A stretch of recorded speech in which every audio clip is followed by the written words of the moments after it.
We are here for some standardized.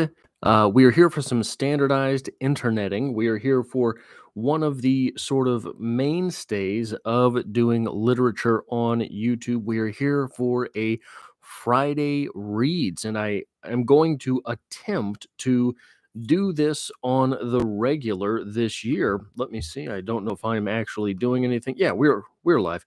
So basically, the way things are going to go here today for this, I have some reflections on 2024, talking about the things that were accomplished on the channel in 2024. That is not quite a Friday Reads thing, but as this is the first Friday of the year, I think it is appropriate. I'm going to set the table a little bit for 2025, talk about what is going to be going on the channel in the year to come.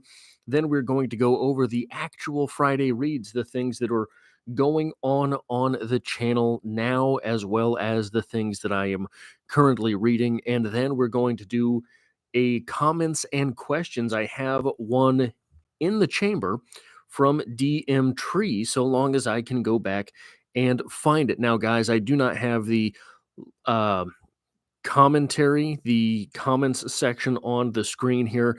I have to go down to my phone for that. So please pardon me if anyone leaves a comment and it takes me a little bit to get to it. It is, I don't know what's wrong with my actual YouTube app on my computer, but for whatever reason, it does not work. So, reflections on 2024.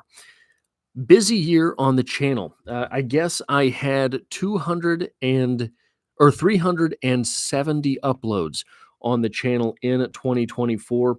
So it was a busy year to be sure, something that I am pretty proud of, something that I take pride in. I have done daily uploads for nearly 2 years consecutively at this point, and most of it, almost all of it, has been content driven. And this past year in particular, uh, there have been, as I am getting to the notes here, 280 poetry videos on the channel in 2024. 276 of them were content specific, were actually of the poem in question. There were four of them that were the top 20 poems that I did this year. And those videos, I think, were helpful for me as a creator to go back and look at.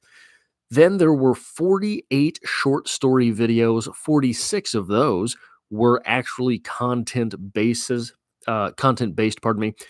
Uh, so two of those were the top 10 poetry or short story videos that I did during the year.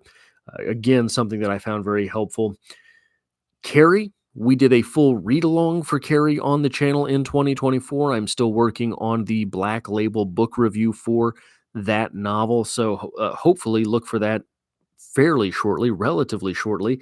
If you were here, say something in the chat just to see what's going on. If I am actually live, I'm having sort of conflicting messages here. Frankenstein, we did 9 parts in the read along for Frankenstein last year. We have the rest of the book. We're roughly halfway through to go for next year. We did 1 chapter of The Great Gatsby, a series to which I will return at some point. I think that is one of those that is kind of an anytime you get to it thing, because it is such a classic. And I think that so many readers, so many actual readers, do return to it every once in a while. So, setting the stage for 2025, what is going to be going on the channel this year? Well, I'm going to be getting back, hopefully, to the Friday reads on a weekly basis. I think that is something that sort of focuses or refocuses. It opens up the channel a little bit as opposed to being straight based on the actual pieces of literature, and opens things up a little more general interest. So hopefully that helps me as a creator to refocus on things. My plan is this year to go straight through daily uploads through National Poetry Month. Now, the day before National Poetry Month will mark 2 consecutive years of daily uploads. So that will be, in effect, 25 consecutive months of having content on the channel every day. After that, I need to pull back a little bit. I'm tired. And things, you know, it's a lot of work to do this. And sometimes, especially with content, so a lot of the content I do here, basically it is search oriented. It's not things that are going to post and get great big clicks. And sometimes it feels a little bit like shouting into the void. So there is a little bit of wearing down that is going on for me right now. At after National Poetry Month, I think what I'm going to do is cut back to 3 guaranteed videos per week, a poem on Monday, a short story on Wednesday, and a novel read along on Friday. And I'm going to be working on things in the intermediate. So things like essays that I have planned for years now and just have never gotten around to. More Black Label reviews. Hopefully, I will get to there's about 3 of them I need to do now. Hopefully, I will get up to 5 of them, up to 6 of them done this year. There is a read along. I want to do a read along for that book right there at some point this year. We've always lived in the castle. Another Shirley Jackson. There's a lot of Shirley Jackson happening on the channel right now. Um, There's going to be this year a heavier emphasis on novels. Barely have touched novels on the channel the past little while. So that is sort of the plan for 2025. If you have any requests, I am open to these things, but I cannot make promises. But we have January, February, and March that will be pretty open season here on the channel. After that, we will be. I do not have a theme yet for National Poetry Month this year. Last year, it was all Emily Dickinson. I'm not quite sure what I'm going to do. There are actually a couple of series with poetry in general that I want to do this year that I want to make sure that I get done because it's hard for me to really focus on anything besides the daily grind of this, and it's been wearing me down. But as for the Friday reads in general, I wanted to start. I'm going back through the Daily Stoic. You can't really see anything, huh? The Daily Stoic. Look at that. My light is too bright. And The Daily Laws by Robert Greene. So I wanted to start the reading today with the January 1st entry into The Daily Laws by Robert Greene because I think that this is a very fruitful entry for January 1st. I think Robert Greene really knew what he was doing with this. January 1st is your life's task, planting the seeds for mastery. And it reads as such: all of us are born unique. This uniqueness is marked genetically in our DNA. We are a one time phenomenon in the universe. Our exact genetic makeup has never occurred before, nor will it ever be repeated. For all of us, this uniqueness first expresses itself in childhood through certain primal inclinations. They are forces within us that come from a deeper place than conscious words can express. They draw us to certain experiences and away from others. As these forces move us here or there, they influence the development of our minds in very particular ways. Let us state it in the following way. At your birth, a seed is planted. That seed is your uniqueness. It wants to grow, transform itself, and flower to its full potential. It has a natural assertive energy to it. Your life's task is to bring that seed to flower, to express your uniqueness through your work. You have a destiny to fulfill. The stronger you feel and maintain it as a force, a voice, or in whatever form, the greater your chance for fulfilling this life's task and achieving mastery. This month of January is all about discovering and developing your life's task, your purpose, what you were put here to do. This is something that I have to uh, I have to confess, I do forget quite often. I do go about the daily grind sometimes with my nose to the grindstone, forgetting everything about the human experience, forgetting what it is to live, what it's like to live, what it means to be a human being. I get lost. I stop feeling. I stop aiming for greatness or mastery. And luckily for myself, over the past few years, I have managed to, I think, put into place these sorts of fail safes for productivity. So, for example, daily uploads here are something that I hold myself accountable for, hold myself accountable to. And that's good and bad. Good because it means that I do feel that the proliferation of literature is part of my life's mission. I do feel that. And putting this sort of the past couple years daily expectation on uploads has helped me make sure that I don't waste days in that category, waste days in that life's mission. But because I am guilty of uh, Sigma grind, bro, what I will do is I will monotonize it. I will lose myself in the work. I will lose myself in the grind. I will lose myself, period. And that's not great. That's not great for anybody. And I'm sure that sometimes this comes through in the work that I put on the channel. Do you have a life's mission? Do you have many life missions? I think that all of us have myriad life missions. That one of so on my personal channel, a link to which is always available in the description below. One thing that I do every once in a while is I will put my goal setting process up with a video at the beginning of the month about goal setting. And one of the things that I do for that is I break life down into categories. So I will set stripped coverlet goals. I will set personal channel goals. I will. Ooh, did, are we still here? My computer screen just flickered black. I'm not sure. Okay, well, whatever.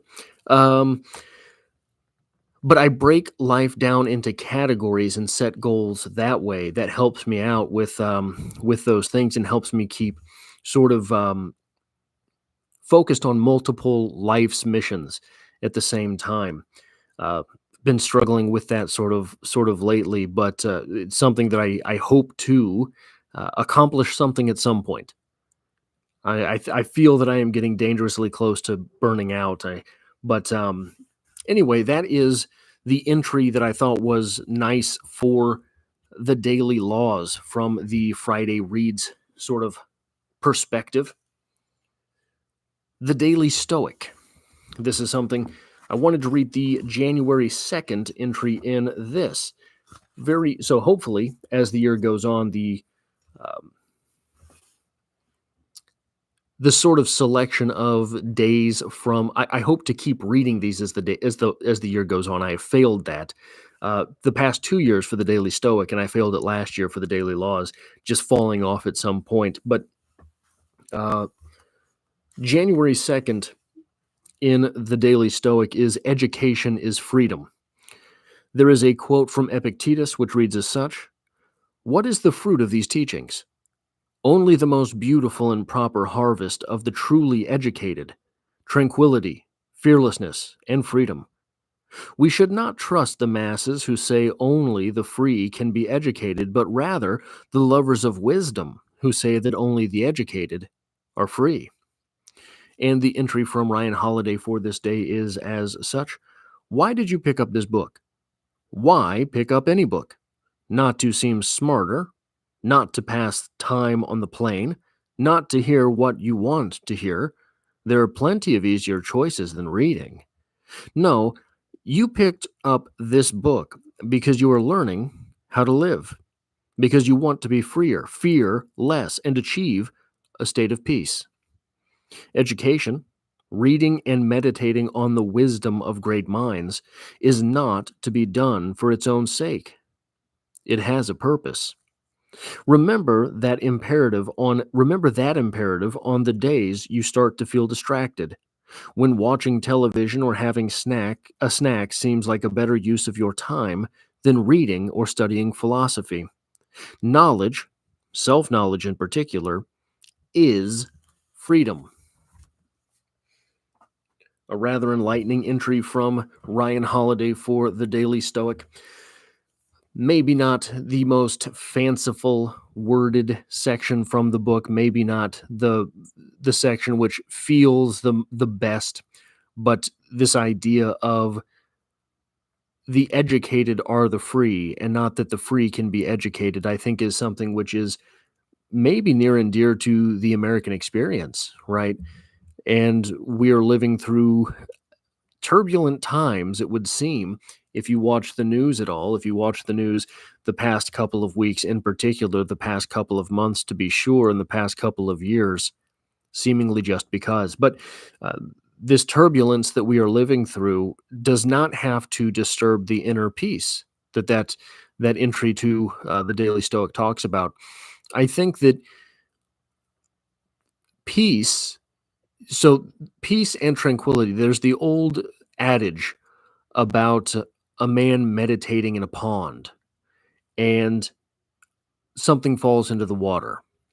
A frog jumps into the water and it messes up his meditation. He was in such a serene pond before, and now there's ripples everywhere. So he puts his hands out and tries to smooth it. He puts his hands out and tries to smooth it. Every time he tries to smooth the water, he creates more waves, more ripples from where his hands had passed over the water itself, the face of the water. We cannot let the media, the news, the onlineosphere be that frog that jumps in the water, because it will disturb us. It will throw us off of everything that we want to do. It will ruin everything that we want to do. I think that the tranquility and peace that we will find comes to us from an inner reserve, comes to us from the things that we have already been through, those things that we have already weathered. I don't know, maybe.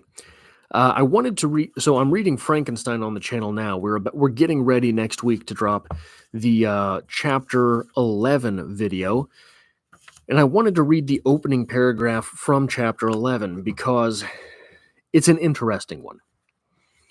It is with considerable difficulty that I remember the original era of my being. All the events of that period appear confused and indistinct. A strange multiplicity of sensations seized me, and I saw, felt, heard, and smelt at the same time, and it was, indeed, a long time before I learned to distinguish between the operations of my various senses.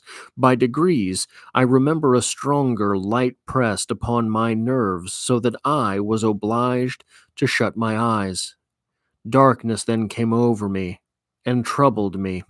But hardly had I felt this when, by opening my eyes, as I now suppose, the light poured in upon me again. I walked, and, I believe, descended. But I presently found a great alteration in my senses. Before, dark and opaque bodies had surrounded me, impervious to my touch or sight. But I now found that I could wander on at liberty, with no obstacles which I could not either surmount or avoid. The light became more and more oppressive to me, and, the heat wearying me as I walked, I sought a place where I could receive shade. This was the forest near Ingolstadt, and here I lay by the side of a brook, resting from my fatigue, until I felt tormented by hunger and thirst.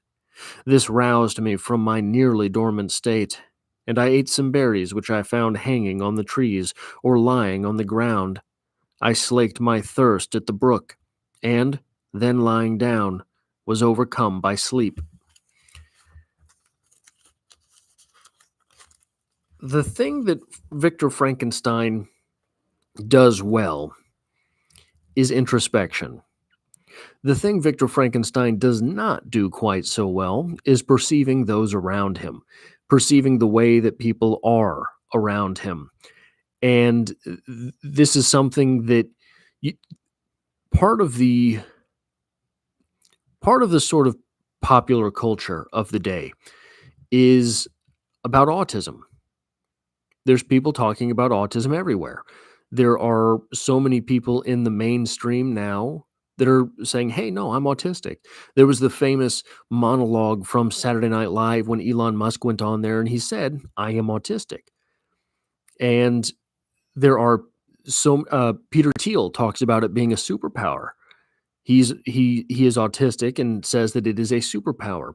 He wonders, you know, is there something wrong with our culture when you look at the most successful people among us, the Elon Musks of the world, the Peter Thiels of the world, the Eric Weinsteins of the world, and to a man, basically all of them claim to be on the spectrum of autism, and he wonders, is there something wrong with our society that is the case, or is it kind of just a function of the fact that makes things concentration is a superpower of people who are successful and have autism. And I'm not sure, but it seems that Victor Frankenstein is kind of a character who is written in that vein. The near I don't want to say inability, but he's kind of aloof to the way that the people around him think or feel or what they're going through, and he has this inner drive that allowed him the concentration necessary to create life, to do this scientific thing. The studies that he went through in his youth were very intense, and maybe down the wrong road in the way that when he got to university, one of his professors laughed at him for the studies that he had done, but he studied all of it. He went all the way down those rabbit holes and was distraught when he was informed that those were the wrong places to be studying, the wrong places to be going, the wrong places to be reading. But it is interesting to me. You're not supposed to diagnose in literature, right? But it would seem to me that if we were making the case for characters from classic literature to be autistic, Victor Frankenstein certainly would be one of those characters. So that's kind of it for the reading for the week. But we have a comment. Now, if you were watching this in the future and you want a comment or question addressed in a future Friday Reads, which is something I'm going to be trying to do on this series, is do comments as well. Leave it in the comments section and we will get to that next week. But I have a comment here from DM Tree, longtime viewer here, who says this: question for Friday. How familiar are you with Virginia Woolf's work, and what are your thoughts about her? Do you have any plans on doing a series on one of her works? I think you'd love To the Lighthouse and The Waves, and if you did a series on them, it would make my whole year. Plus, I think it would do good numbers-wise. I will attempt to do To the Lighthouse this year. I can't make a promise on when, but I will do my best to get around to that. The comment continues: this might sound silly, but I really got into literature after discovering your channel and watching your series about As I Lay Dying. At the time, I was going through my bachelor's degree in computer science, and now, 5 to 6 years later, I'm going through my master's in comparative literature, and as fate would have it, writing a research paper about As I Lay Dying. So thank you for your amazing work. It happened to be life-changing for me, and I am sure it will be for many others as well. Well, thank you so much for that. Um, Occasionally, I will get comments like that. I've been making videos about literature on the internet. In December, it will be 10 years that I've been doing this, and I am so glad that you have found a love for literature. I am so glad that you have uh, started work towards a master's degree in comparative literature. Things like that really do mean the world to me. Uh, so look, this channel is monetized. Guys, I make a pittance from this work. You would be stunned at how little money there is in ads for videos about literature. The channel right now gets between 500 and 1,000 views every day. Basically, I could not upload and still get the same amount of views on these videos right now. so much of it is search based. That, your comment, DM Tree, that is why I do this. I really, going back to life's work, life's mission from the Daily Law by Robert Greene, I really do believe that it is part of my life's work to do this. This is what I want to do. I feel that this is my contribution to the human experience. Um, there are many other things that I do want to do as contributions to the human experience, but certainly 10 years now that I have dedicated to this, it hasn't been for the money. It'd be great if I were a full-time creator talking about poetry on the internet, but making a difference like that is the reason to do this, is the reason that I do this, and, thank you for reaching out in that way. Sometimes I will get comments like that on Emily Dickinson discussions because I've done so many of them. As I Lay Dying was a very pivotal moment for this channel because it was something that I feel so strongly about that book, and it is such a nearly impenetrable text. It is a book that is very difficult to read, very difficult to follow along. And because it's so hard to follow along, there's some things that I think almost never get observed in that book. And to take that time to go through that book and point those out. There's a video on the channel called As I Lay Dying, The Darkest Detail. I don't think I have ever heard anyone else come to that conclusion in that video. Darrell is basically talking to his brother without speaking. They're using telepathy, and Cash has to speak out loud. Darrell is talking to him with his mind. I've never heard anyone make that point about that book, and part of the reason no one makes that point about that book, the book's so hard to read.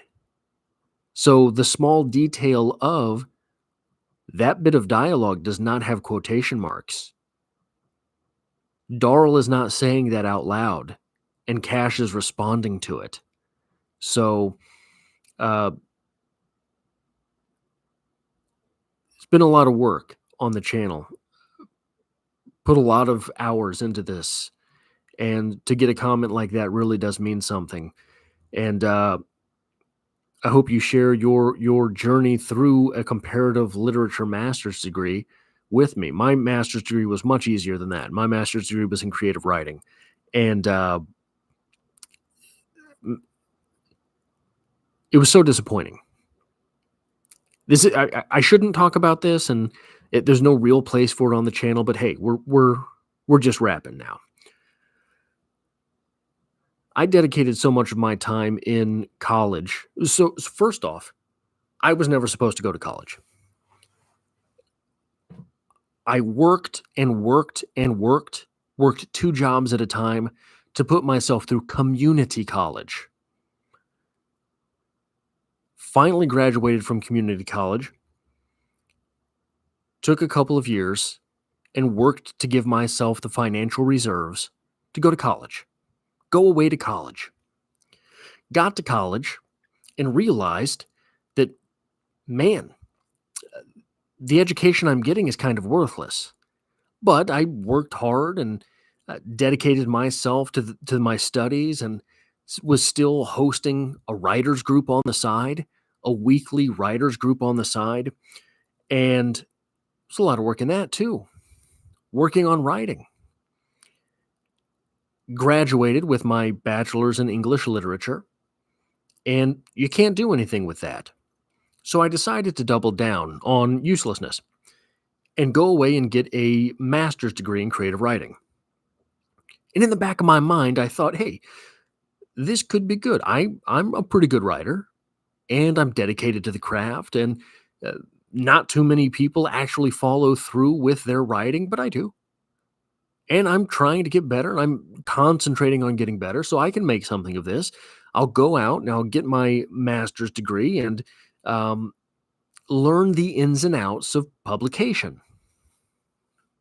So I submitted to a master's program and got an acceptance letter. Went off and was in that program, and my acceptance letter said, "You have a strong and unique voice," right? I thought, yeah, that's pretty true. I do. So after class one day, I'm having a beer with a couple of the guys in one of my classes, and it turns out that that acceptance letter was a form acceptance letter. Everyone got complimented on their strong and unique voice and then accepted in because, hey, we want your money. That was my first uh, quarter out there getting that degree. After that, uh, guys, when I say it was a worthless degree, it was a worthless degree. There were kids in those classes that could not form complete sentences.